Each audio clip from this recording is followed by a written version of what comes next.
Buongiorno, è il 29 giugno, rassegna stampa TG Plus. Si comincia dalla pagina di Padova con Il Mattino. Impera questo titolo: Movida rumorosa, Padova spegne la musica di notte. C'è l'ordinanza del sindaco Giordani per le piazze del centro e il portello. Gli abitanti bocciano il provvedimento, mancano interventi adeguati. È un buono spunto anche per gli approfondimenti di Focus. Questo Selvazzano verso il commissario Rossi, la colpa è di Soranzo, si parla ancora di questo commissariamento.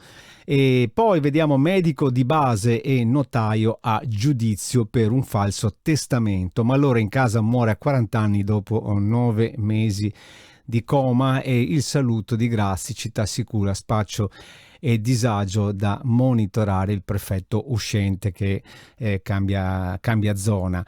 E una notizia di sport: Vasi giocherà nel Palermo, al Padova 3 milioni di euro. Poi naturalmente le notizie che troviamo anche negli altri giornali del gruppo. Questa è della Meloni, rialzo dei tassi, Meloni sfida la UE, ma questa la troveremo anche negli altri giornali del gruppo. Un'occhiata al Gazzettino: bimbi e adulti drogati dai trafficanti di migranti. E è una notizia che appare proprio in primissima vista. E la Meloni alla guerra dei tassi, che anche questa è una notizia di carattere nazionale che troviamo un po' in tutti i giornali. Mentre a Cortina il Gazzettino dedica uno spazio anche alla faccenda Olimpiadi. La pista da bob sarà pronta, insomma, ci sono 807 giorni per realizzarla, e quindi sarà una cosa da vedere. E in Veneto esami di matematica senza carta e penna, insegnanti bocciati. Notizie che così troviamo nella prima pagina del Gazzettino. Poi naturalmente sono sempre ottimi spunti per andare ad approfondire. E un'occhiata la diamo anche al Corriere del Veneto di oggi: il Trentino contro la diga antisiccità voluta dal Veneto, lettera ufficiale, non ci sono le condizioni, quindi bisognerà vedere il progetto. La MON riapre la guerra per l'acqua.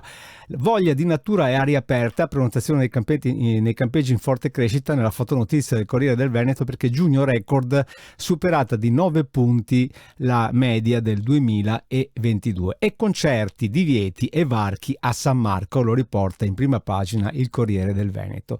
Per quanto riguarda Padova, nella nostra pagina del Notizie Plus vediamo Sipus Basket di strada, e all'Arcella ci sarà questo torneo presentato da due assessori che vedete, Bonavina e Bressa, e Giordani che è andato a far visita al Gattamelata sul ponteggio insieme ai tecnici, e poi insomma si è reso conto di persona che ci sono dei grossi problemi. Nuovi impianti di videosorveglianza sulla linea Adria Mestre, e madre e figlio entrambi pusher arrestati, ma insieme a tutte le altre notizie che trovate sulla pagina web del nostro portale.